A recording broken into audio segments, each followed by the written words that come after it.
Hi everyone, Dr. Brian Steiner here at Wilkins Spinal Care in Mount Pleasant, PA. This week we're going to talk about x-rays. Now this is our last topic we're going to talk about before we start getting into conditions like disc bulges, disc herniations, degenerative disc disease, things that you would see be treated in a chiropractic office. So let's talk a little bit about x-ray, but before I do, I just want to let you know I did get this patient's consent to allow me to use their x-ray on the screen and use it on the video. So what we do with x-rays here in our office, first off, any doctor should take an x-ray of a patient no matter what. You know, they have to rule out pathology, fractures. You can see cancer on x-rays, osteoporosis, degenerative disc disease. Any doctor should order a set of x-rays. Chiropractors, all of them should take x-rays. Unfortunately, in the chiropractic profession, a lot of chiropractors are turning away from x-ray and are just going free-handed. We don't do that here.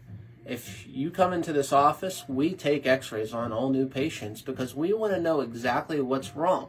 The biggest reason why we take x-rays in this office is because we actually use our x-rays to determine how we adjust the patient.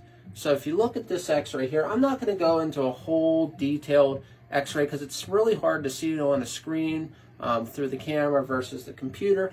So I'm just going to give you a real quick synopsis of what we do. So the first thing we look at is we look for any bone density changes. Bone density should show up nice and white on an x-ray. Whenever you start to see an x-ray, the x-ray comes out real gray. This one's not too bad. That tells that there's a loss of bone density in there. Vitamin D is starting to go away. Calcium's starting to go away. So vitamin D and calcium are really good supplements to put into your diet to help with the bone strength.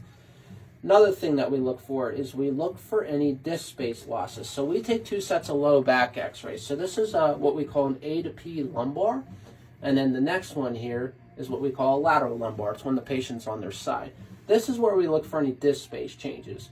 We can't see the disc on an x-ray, but we can see the spaces where they're at.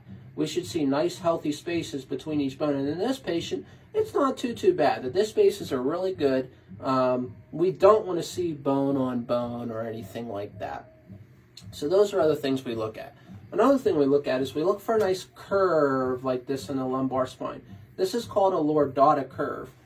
This is actually not a bad curve. It's actually one of the better ones that I've seen in our office. We see a lot of patients who have what we call either a hypolordotic curve, which means their curve is more straight, or they have a hyperlordotic curve, which I see more in dancers, cheerleaders, someone who has a lot of flexibility in them because it increases the curvature of their spine. That's called a hyperlordotic curve. So that's another thing that I look at.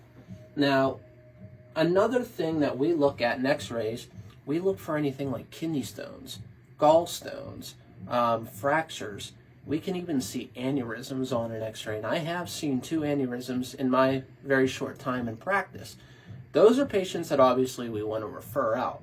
Another big thing that you can see in x-rays is you can see cancer. You know, now in my time I've never seen cancer, but it is very common, and it's very worth the look at that, because if I'm treating someone who has cancer on their x-ray and I don't have an x-ray of them, there can be a lot of problems there because the bone becomes a lot more fragile. So that's another reason why we take x-rays. Now, the biggest reason why we take x-rays in this office is because we actually use our x-rays to determine how the rotation of the pelvis is, how the rotation of the sacrum is, and how we determine all that. So I'm not going to go through a whole synopsis here, but just to give you a quick idea, this is the pelvis bone right here. What I would do with this patient and I know what I would adjust on this patient just by looking at it right now. I would look at the pelvis here and I would determine, okay, do I need to adjust left or right? In this case, I would adjust her pelvis on the left. Now, the sacrum bone's right here. It's a little bit hard to see, but we use this area for rotation of the sacrum. And in this patient, I'd also adjust her sacrum on the left. But that's the biggest thing. You don't know exactly what you're seeing unless you actually look at it visually. And that's the biggest reason why we're taking the x-rays.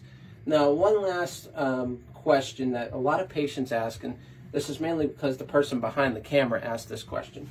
She asked, what is that stuff right there? It's real gray if you look, and it's actually better to see on this x-ray here. All this right here, a lot of people get concerned.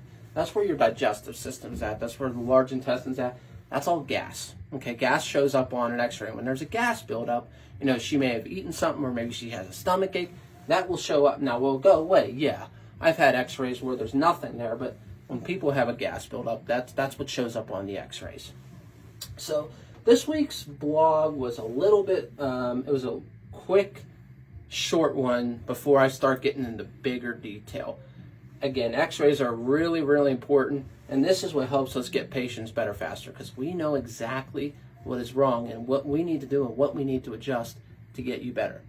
So next week we're going to start talking more into big, detailed things, a lot more information. I'm going to try and break it down as easy as I can for you. That's why at this point I really urge that you ask me questions if you have any, because there's only so much I can say that might get not confusing. So I want you to explain it. I want you to ask me questions, and I'll be happy to break those down for you. So next week we're going to actually start talking about disc bulges, disc herniations, bigger things that we see in our office. But these last couple weeks were more so just things that we do in our office to explain this is why we do what we do. So that's all I have for you guys this week. If you have any questions, please don't hesitate to reach out to me. I'll be happy to answer any questions for you. Otherwise, everybody have a good week, and we'll see you next week.